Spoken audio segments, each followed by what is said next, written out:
here at the Flying Horse Bar. Now, if you ever come to Australia, this is the place you need to go. Very close to the track, not very far away. They literally have a damn race car in the sky. And today they're kind of doing like a fan situation. Got Rico here, got Sheldon here, J-Max here, bunch of different guys. Jamieville here, which Jamieville is sponsored by the people here at Flying Horse. You got McHugh. A bunch of people here to soak in the atmosphere of the Sprint Car World Classic. Now, the reason I say world's greatest sprint car bar is not just because of the exterior, but the interior of this place is pretty crazy. Of course, back to the racing action of the whole event. Track has been amazingly good. I know a lot of people were kind of like saying this track has issues and all that, but I ain't seen it yet. It seems like it's been pretty dang good. It is going to be hard, I think, to beat Rico. I think Rico, in my mind, is the favorite.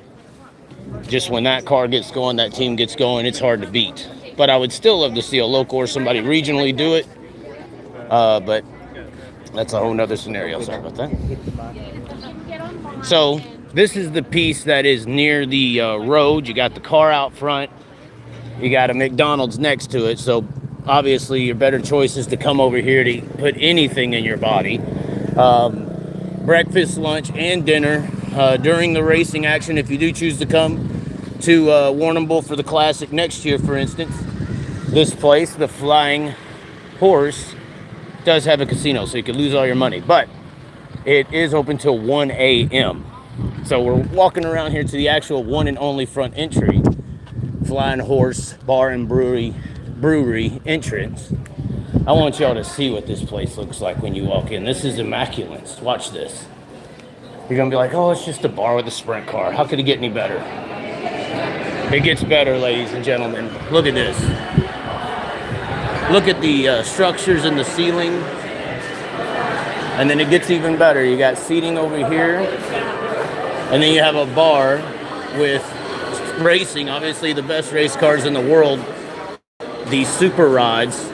We got some stuff we're doing around that class. Non-wing sprint cars with the body basically on them and going the other direction. But this is what you get at the Flying Horse when you actually walk in. Yeah, there's sprint cars everywhere.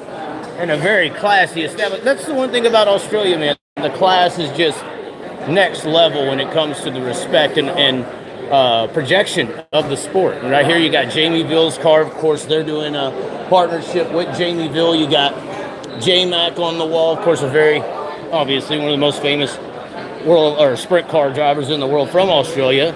You come out here, you see a J-Mac number 9 Casey Kane Racing look-alike on the deal, and then you got this outside patio, giant screen TV in the air, in this outdoor patio seating, immaculate. Look at the decor that they got here. Look at how it's set up.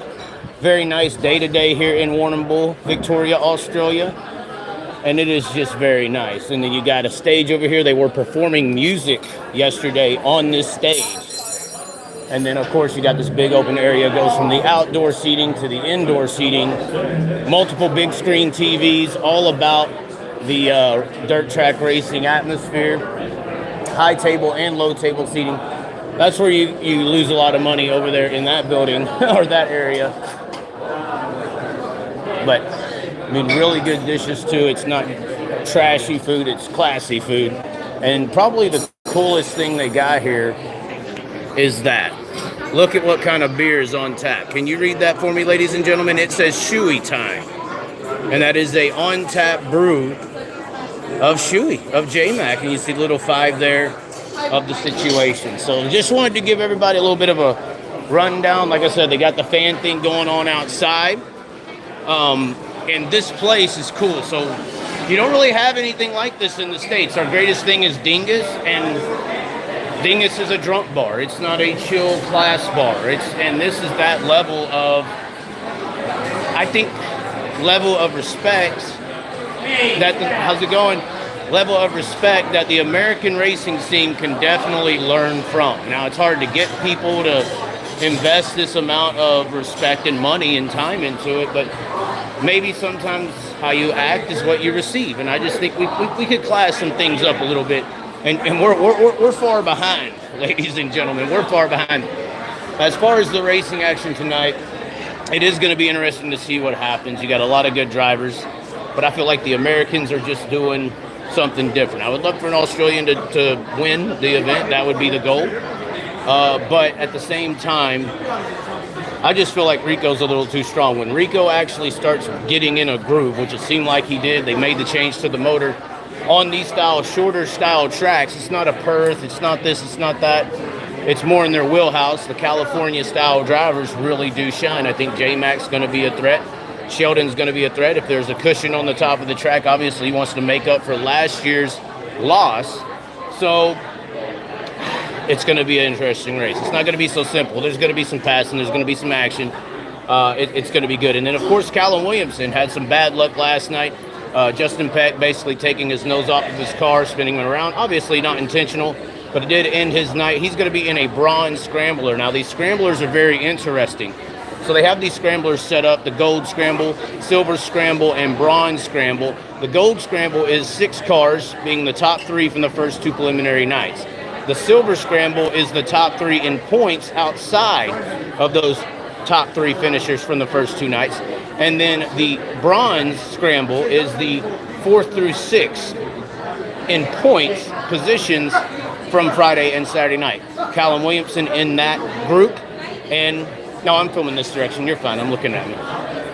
And Callum Williamson in that group, and the way you can advance, this is how they're going to basically, it's like a dash, but a better way of doing it. I think the World Outlaws and American racing scene is not doing it correctly when it comes to lining up main events. But in this scenario, you have a chance to be in the bronze scrambler, 6 cars, 6 laps, and they move their way up. Basically, the top 2 finishers will then tag to the back of the silver scrambler. Then they'll run 8 cars, 8 laps, and then the top 2 finishers from the silver scrambler will tag the back of the gold, and then however that gold scrambler finishes is how you will line up for the A main. So technically, you could come from that bronze scrambler, finish top 2, advance to the silver, and instead of starting 12th or something, now you're with, that would be 18th or 20th, one of the two. Instead of starting wherever you would finish normally as the points positions line up, a guy could technically advance his position from that back half of the field, get up into the silver, then get up into the gold and start within the first 4 rows or the pole if things go right. So it's interesting how these scramblers are going to work out. Obviously, I don't believe there's any heat races today, just the mains and those scramblers and then the main event. So it'll be interesting to see how everything lines up. But anyway, I think it's going to be hard to beat Rico. He's on it. But I do not think it's just going to be simple. I do think you're going to have a bit of a race. And it's going to be an interesting thing to tune in and watch. Of course, tonight on Flow is where you can catch the action. You're going to have to stay up just a little bit later than you would like to, but I do believe that it's worth it. Track has been amazing. All the worries are not worth worrying about personally to me anymore. And it is going to be a good one. So be sure to tune in. Be sure to watch the 51st edition of the Classic, they call it. The Grand Annual Sprint Car Classic. It's going to be worth it. It's going to be interesting. It's going to be fun to watch. Anyways, ladies and gentlemen, from the Flying Horse, this place is just badass. Just badass. Best place in America, or I was going to say best place in America, but best place in the world. I would call it the world's greatest sprint car bar. Thanks for tuning in, ladies and gentlemen. We'll catch you next time.